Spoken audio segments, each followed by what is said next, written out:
بشغاتي وهذا الكتاب اسمه وسائل العداله. انا ارجع واقول لحضرتك، هل كانت الحكومه تعلم بهروب الارهابيين من سجن ابو غريب ام لا تعلم؟ سوف نثبت الان ان الحكومه تعلم ورئيس الوزراء يعلم.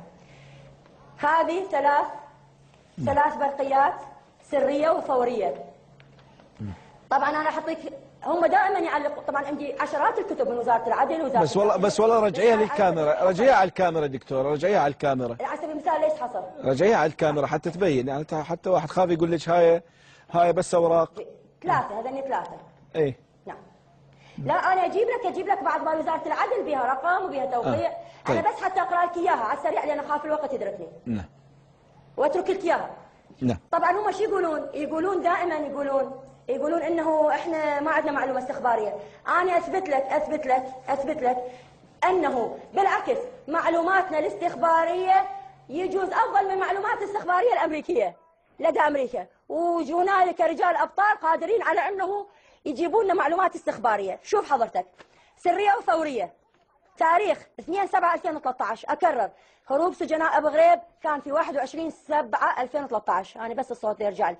اي من هيئة التنسيق الاستخباري خلية الاستخبارات الوطنية إلى جهاز مكافحة الإرهاب، جهاز الأمن الوطني، وكالة الاستخبارات والتحقيقات الاتحادية، قيادة عمليات بغداد، مديرية العامة للاستخبارات والأمن، شوف الجهات، إلى مديرية الاستخبارات العسكرية، مركز القيادة الوطني، مركز العمليات الوطني، إلى مكتب القائد العام للقوات المسلحة، الاستخبارات والأمن، جهاز المخابرات الوطني والعراقي، قيادة القوات البرية، قيادة عمليات الأنبار. إلحاقا برسالتنا سرية وفورية 8193 في 27/6/2013 أعلمنا جهاز المخابرات الوطني العراقي برسالته سرية وفورية ما تزال طبعا هي رسالة في 5632 في 2/7/2013. شو يقول؟ ما تزال النية قائمة لاستهداف سجن أبو غريب لغرض إطلاق سراح عدد من قيادات التنظيم أعلى الموجودين داخل السجن، يعني حتى الأسماء دزوا لهم خلال الأيام القليلة القادمة. هذا شو وقت 2/7 بعد.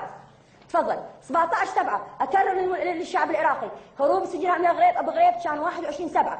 ايضا من هيئه التنسيق الاستخباري خليه الاستخبارات الوطنيه 17/7/2003 الى جهاز مخابرات وطني مكافحه الارهاب الامن الوطني، مكتب القائد العام للقوات المسلحه، وكل الاسماء اللي ذكرتها قبل شويه. وردت معلومات من مستشاريه الامن الوطني في 17/7/2013 في نيه تنظيم القاعد الارهابي القيام بعمليه اقتحام سجن ابو غريب. المفروض يوجد التحقق من المعلومات واتخاذ ما يلزم واعلامنا فورا. انتهت. بعد سريه وفوريه من هيئه التنسيق الاستخباري خليه الاستخبارات الوطنيه. التاريخ 20/7/2013 يعني قبل يوم من هروب السجناء. ايضا الى جهاز مكافحه الارهاب، جهاز الامن الوطني، كذا الى مكتب القائد العام للقوات المسلحه، الاستخبارات والامن، جهاز المخابرات.